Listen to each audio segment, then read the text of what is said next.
Dystopian Dream. Lost in darkness as we look for light to free us from our worst nightmare. Ubiquitous uncertainty takes hold of us, with no answers in sight, new concerns mounting daily. For fear is greater than what lurks in the shadows, or at least this time we sure hope it is. The paradox of elation over this pandemic, perhaps the fault of pop culture and popcorn. Ravage the store shelves and lock up your doors. The boogeyman is coming to get us all. The elderly neighbor thinks God is mad at us, while the man on the TV set blames the president. When the food runs out and the banks close and the grocery delivery means bringing venison to the neighbor, we'll finally unlock the door to see what's left. And if we make it to the summer solstice, the warm June sun will kiss our faces, and we will finally wake up from this dystopian dream. Here we go.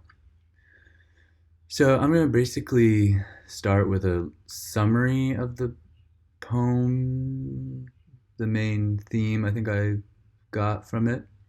Then I'm going to go through each stanza and then sort of comment on how I, feel about the poem. So I think this is a poem that sort of embraces this idea of us, we.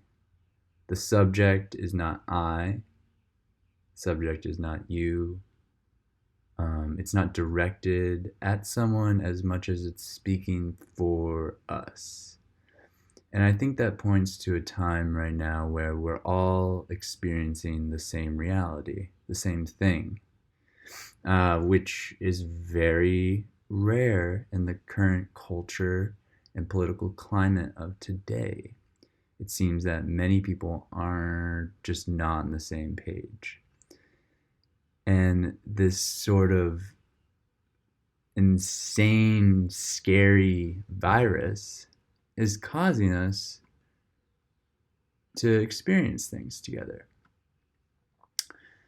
And this scary virus feels like a dystopian dream.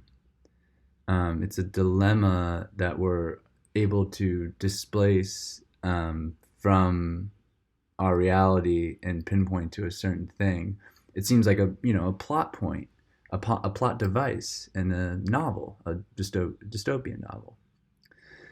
I think overall, though, the poem is hopeful in that it's saying that maybe experiencing this dystopian dream will allow us to work together more if, and hopefully when, reality or peace is restored. I'm going to go through the poem and sort of outline how I think the poem sort of suggests that this peace to reality is going to come and what it requires. So the first stanza, it's interesting to note that there are 8 stanzas, 6 with 2 lines, and then the final 2 with 3 lines. It's a nice shape. But in the first stanza, you establish the subject as we, the collective. And you also sort of create these dualities that exist throughout the poem. The idea of being in the darkness, looking for the light, looking for freedom from a nightmare, which represents being out of control. I don't think anyone's had a lucid nightmare. All of our nightmares are usually gripping us in something, a reality that we can't leave. Stanza 2, you're saying that this uncertainty is all present and it's agreed upon. We're all a part of it. Whether we believe in the virus or not, that uncertainty of what's going to happen and what this actually is all present. And there's no answer to that question. And we are in this darkness, and every day the darkness seems to be growing. Stanza 3. So at first I was confused by the use of for here.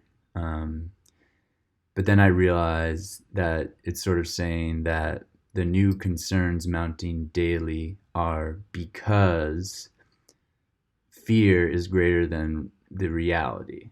And that fear being greater than the reality of the situation might be why we are so lost in the first place.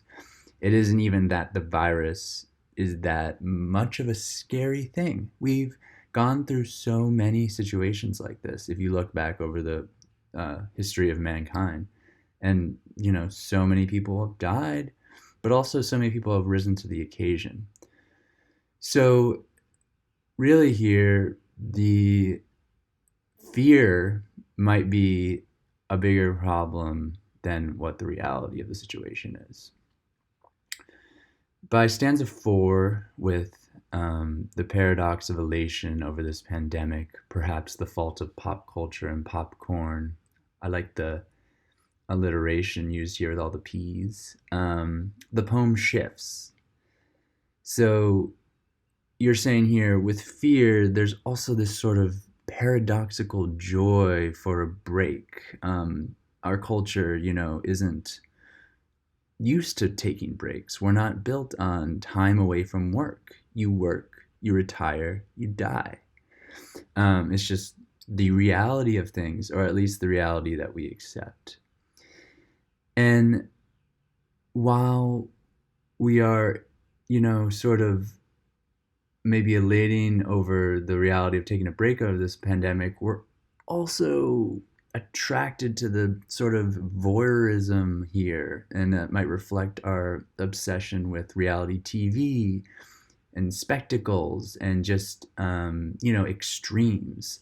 And everyone is so sort of caught in the daily routine of going to the same job, eating the same food, going on the same path over and over and over again, so unstimulated, with the only stimulation coming to us through these voyeuristic situations of usually mediated through the TV, that the actual, chance that we are experiencing this horror is sort of exciting.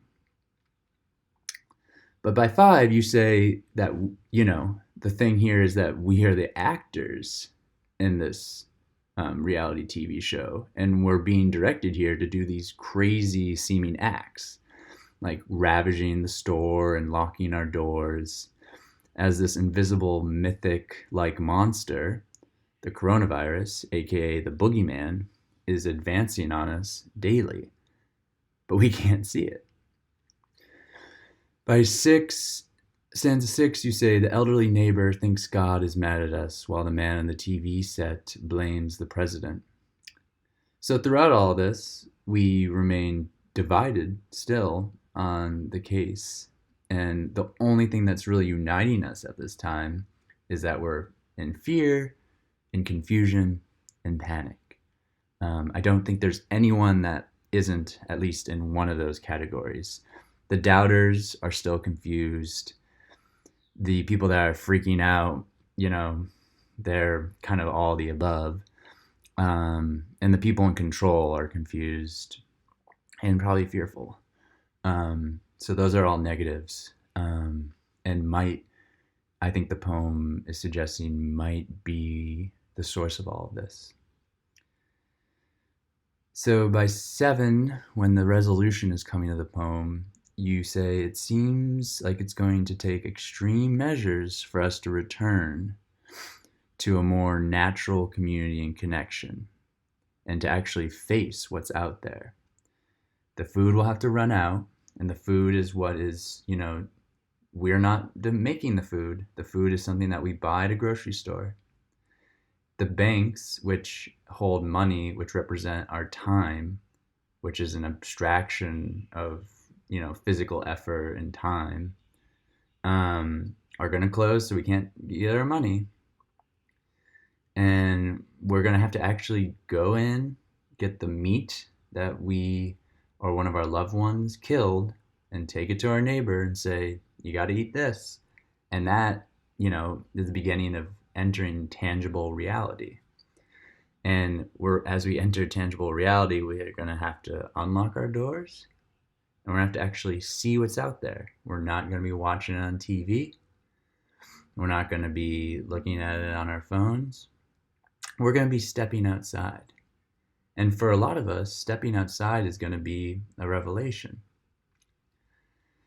So by the 8th and final stanza, you say, "And if we make it to the summer solstice, the warm June sun will kiss our faces, and we will finally wake up from this dystopian dream."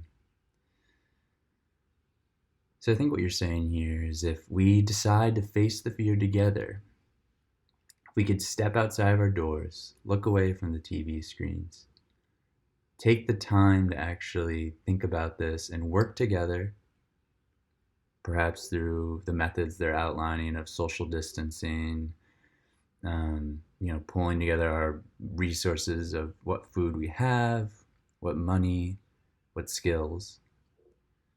If we do what we need to do, by June, this will all be over, and we can wake up from this dystopian dream. But I think what the poem is also saying here is that the coronavirus might not even be the dystopian dream.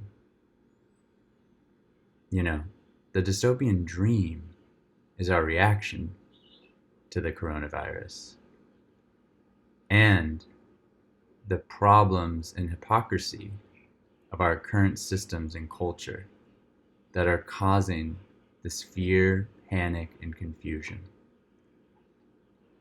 So I think this is, in general, a very hopeful poem,